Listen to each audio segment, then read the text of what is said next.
Imagine standing on the walls of Nishapur. The year is 1221. Below you, a sea of horsemen stretches beyond the horizon, silent, unmoving, waiting. Each banner flutters like the wing of a vulture. Each heartbeat feels borrowed. For 6 days, the people of Nishapur prayed. They heard the stories of Merv, of Herat, of Bokhara, cities that no longer breathed. They said the Mongols came not as men, but as judgment. And when the gates finally fell, the sky went dark with smoke. The streets became rivers, not of water, but of blood and ash. That day, every living soul in Nishapur was put to the sword. Men, women, children, some say over 1 million. The city was erased, the ground salted, the bones left to whiten under the sun. Why? Not for gold, not for conquest, but for memory. So that every city between the Oxus and the Caspian would remember. Defiance was death. They didn't just destroy cities, they sculpted destruction itself, turned terror into architecture. Each ruin was a monument to obedience, each corpse a message written in flesh. How does a people learn to wield annihilation as art? How does fear become a weapon sharper than the sword? This is the story of the Mongols, of Genghis Khan's empire, an empire not built on stone or faith, but on the silence that follows screams. To understand how the Mongols annihilated cities as warnings, we must step into their mind, into a philosophy forged in the steppe winds, where mercy was weakness and terror was law. Before there were empires, there was the steppe, a vast, endless horizon where survival was the only god. Here, among wolves and wind, a boy named Temujin learned a truth older than any throne. Fear moves faster than armies. Every raid, every ambush, every betrayal etched this lesson deeper into his skin. When he became Genghis Khan, universal ruler, he did not dream of ruling through kindness. He dreamed of ruling through memory, because memory lingers longer than loyalty. In the secret history of the Mongols, the chroniclers wrote, "If the body is strong but the heart is weak, then terror will break the will." And Genghis knew, if he could break the will of a people before his horsemen ever arrived, the battle was already won. He built his empire not on walls but on reputation. News of the Mongols traveled faster than the dust of their hooves. Whispers spread of flayed princes, of towers built from skulls, of rivers that ran red for days. By the time the banners appeared on the horizon, many cities had already chosen surrender or extinction. But there was method beneath the madness. Terror was not chaos, it was geometry. Each massacre was positioned with precision. An example here, mercy there. Enough blood to horrify, enough mercy to tempt. The Khan measured death like an artist measures light. The Persian historian Juvaini wrote of them with awe and horror. They came, they uprooted, they burned, they made the earth tremble and the heavens weep. And yet Genghis was not blind to mercy. To those who surrendered, he offered life, even privilege. But to those who resisted, he offered lesson. Fear became currency. The Mongols spent it lavishly. Each ruin whispered to the next city, "Submit, or share our fate." This was psychological warfare centuries before the term existed. Every corpse was a message, every survivor a messenger. Genghis Khan had transformed destruction into communication. The world spoke in trade, in faith, in language. The Mongols spoke in fear.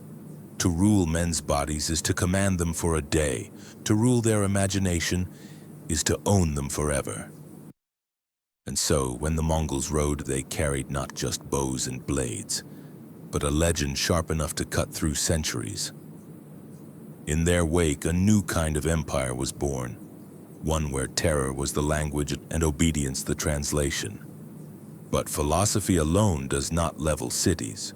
Terror needs teeth. And Genghis Khan's armies were not just executioners. They were engineers of ruin. They studied how to unmake what men built. They turned siege into choreography. Death became design. To understand the art, we must now watch the masters at work. This is where fear becomes form, where destruction takes shape. The Mongols did not rush into war. They studied it, measured it, perfected it. Before the first arrow flew, before the first gate shattered, a Mongol siege had already been won on parchment and wind. Every campaign began with calculation. Spies were sent months ahead, merchants, wanderers, monks.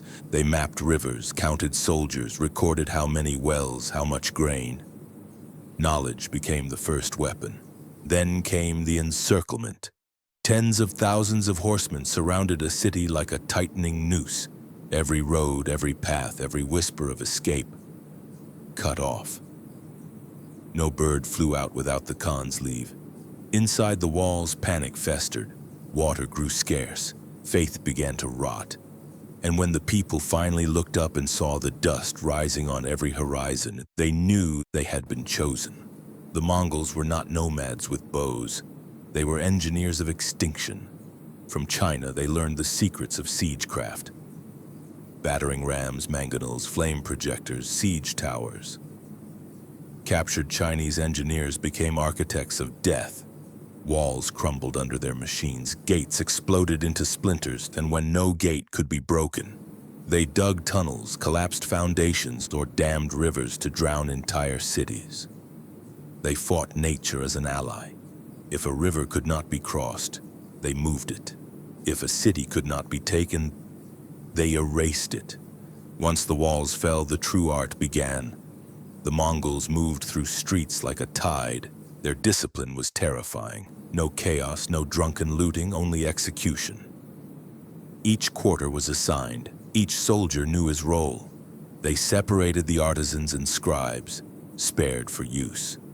The rest were methodically erased. At Nishapur, after the death of Genghis Khan's son-in-law, the general Togachar ordered vengeance. It is said the city was leveled to the foundations. Every living being was slaughtered. The chronicler Juvayni wrote, "They left not even the dogs and cats alive." The bones were piled into pyramids so high that from a distance they looked like pale mountains. When the Mongols reached Urgench, they faced a city rich, fortified, and defiant. Its streets were narrow, its people proud. The Mongols could not maneuver easily within its walls, so they changed the battlefield itself. They diverted the Amudarya River, flooded the city, and turned its streets into drowning traps. Then with fire and blade, they slaughtered what the water spared. The historian Atta Malik Juvayni again recorded, "So many were slain that their bodies choked the rivers." It was not enough to destroy Urgench. It had to be seen destroyed. So the survivors were made to drag corpses into piles. Their last act on earth was to build their city's tomb. In 1258, under Hulagu Khan, the Mongols came to Baghdad, the jewel of the Islamic world, a city of scholars, poets, astronomers, and libraries that housed the memory of millennia. When the walls fell, 7 centuries of knowledge burned in a week. Books from the House of Wisdom were thrown into the Tigris until, they say, the river ran black with ink and red with blood. The caliph himself was rolled in a carpet and trampled to death so that his royal blood would not touch the earth. It was not merely a conquest. It was the execution of a civilization. Baghdad's fall sent shockwaves from Cairo to Constantinople. The world realized that no wall, no god, no crown could save a people once the Mongols had marked them. When the work was done, the Mongols vanished like ghosts, leaving only absence behind.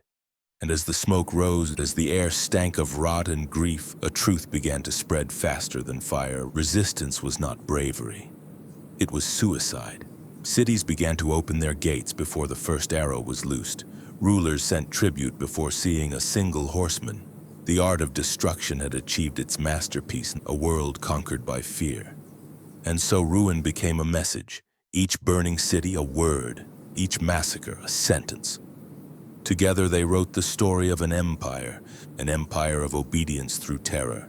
But destruction was not chaos, it was language, and every ruin spoke. Now we must ask, what did those ruins say to the living? When the Mongols left a city in ruin, they did not linger. They did not build monuments or plant flags. They left silence. Because silence speaks louder than any banner, and that silence carried across deserts, over mountains, from one trembling kingdom to the next.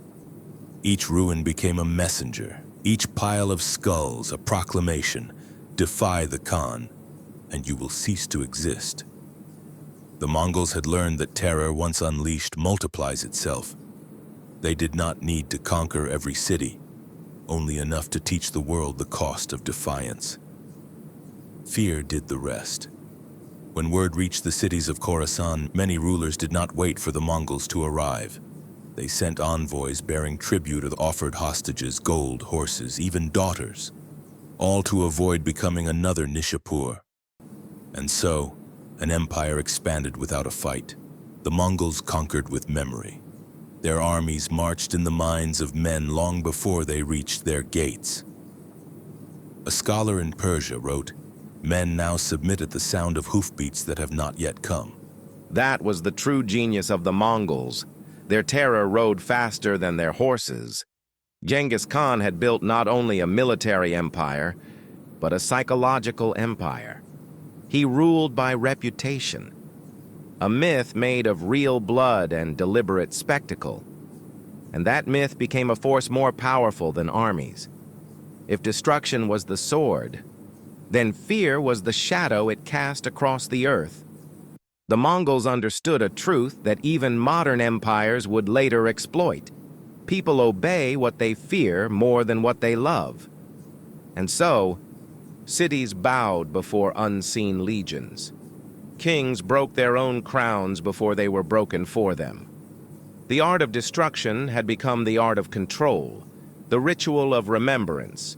In the aftermath, stories spread faster than soldiers. Each retelling amplified the horror, and the Mongols did nothing to deny them. They allowed the tales of rivers of blood, of mountains of bones, to spiral, to evolve, to become legend. Even the exaggeration served a purpose. The more monstrous the tale, the more powerful the message. Every ruin became a monument, not of stone, but of fear's imagination. In the secret history of the Mongols, a single phrase repeats, "Let them know our wrath, so that others may know peace." It was paradoxical. By making destruction absolute, Genghis Khan promised safety to those who submitted. A dark equation. Obedience equals survival. Defiance equals extinction. This was not senseless cruelty. It was policy. It turned terror into diplomacy. In time, this strategy reshaped continents, trade. Routes opened because no one dared to rob a Mongol. Caravan borders disappeared under a single will, fear. Had unified what faith and culture never could. From China to the Black Sea, the world bowed, not just to Genghis Khan, but to the idea of him, the idea of what he could do. Even decades after his death, the echo of his vengeance still rode on the wind. Every burned city was more than a warning. It was a lesson in power. The Mongols taught the world that fear is not just a byproduct of war. It is war. It is the invisible siege that breaks before the first gate, falls, and those who understood it ruled. Those who didn't vanished. But what happens when an empire built on terror runs out of enemies to fear it? When the storm that consumed the world begins to consume itself. The message had been heard, the warnings carved into the bones of continents. Now came the aftermath, the silence after victory. They did not speak the language of diplomacy. They spoke the language of fire. To the Mongols, terror was not chaos.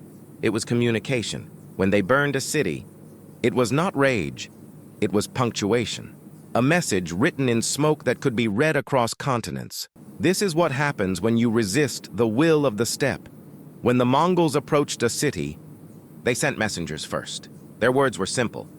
Submit, and you shall live. Refuse, and the earth itself would remember your name only as dust. Some called it diplomacy. But it was more than that. It was psychological warfare. Perfected. They learned early, that the mind breaks long before the body. Fear spreads faster than any army, and so they weaponized fear, not as accident, but as art. If one city resisted, it was not merely conquered, it was erased. And when news reached the next city of the ashes, the slaughter, the silence, the gates opened before the Mongols even arrived, entire. Kingdoms fell without a single arrow loosed. This was not madness. It was strategy. Genghis Khan understood something most rulers never did. That terror could travel faster than horses. That a single massacre could save 10,000 lives later, because the next 10 cities would surrender without resistance. And so his destruction was paradoxically logical, cruel, yes, but efficient. A balance between mercy and annihilation, decided not by morality, but by obedience. Mercy, too, was a weapon. The spared cities became living witnesses, proof that obedience was survival, and resistance, extinction. Historians call it barbaric, but to the Mongols, it was mathematics. Each flame was an equation, each corpse, a calculation. The Mongols burned not because they loved fire, but because they understood its grammar. And through destruction, they taught the world to listen. Every empire leaves monuments. The Mongols left warnings. Cities rebuilt. Borders changed. Names were forgotten, but the memory of what they could do that remained carved into the spine of history. Because terror was never just destruction. It was a story told in fire. Every empire born in fire eventually learns this truth. The flame that conquers the world cannot conquer itself. For the Mongols, the world had run out of enemies, and when there are no more cities left to burn, the fire turns inward, from the Yellow River to the Danube. The Mongol Empire became the largest land empire the world had ever known. But even the mightiest step cannot stretch forever. The children of the Khan, each heir to his shadow, began to fight, not over land, but over memory, over what he would have wanted. The same brothers who once rode side by side across continents now rode against each other. Golden Horde against Ilkhanate, Yuan against Chagatai. The empire split like ice under pressure, each shard still deadly, but no longer whole. Power softened them. Silk replaced leather. Gold replaced bone, and the sons of the steppe forgot the silence of the grasslands, the simplicity that had made them unstoppable. But it was not just greed, it was the curse of conquest. When your empire is built on fear, what happens when your people no longer fear you? When the terror that kept others in line begins to corrode the heart of your own house? The Mongols could burn cities, but they could not burn the idea of revenge. Every empire they crushed left behind a seed, hatred, waiting for the wind to carry it back. And so the same fire that once spread their rule began to consume them, piece by piece. But legends never vanish. They just sink beneath the soil, waiting, even after their empire fractured. The Mongols remained a whisper in the dark, a name mothers used to still crying children, a story kings invoked before war. For centuries, the world remembered not their rule, but their wrath. History often forgets mercy, but it never forgets fear. The Mongols understood that better than anyone. They did not build pyramids, nor carve their names in stone. Their monuments were made of ashes. Their legacy was the echo of thunder, the memory of hooves approaching from nowhere. And though centuries have passed, the earth still remembers, because some stories are not written in ink or blood, but in terror, in the silence that follows destruction, in the whisper that crosses centuries. Once, the sky itself belonged to us.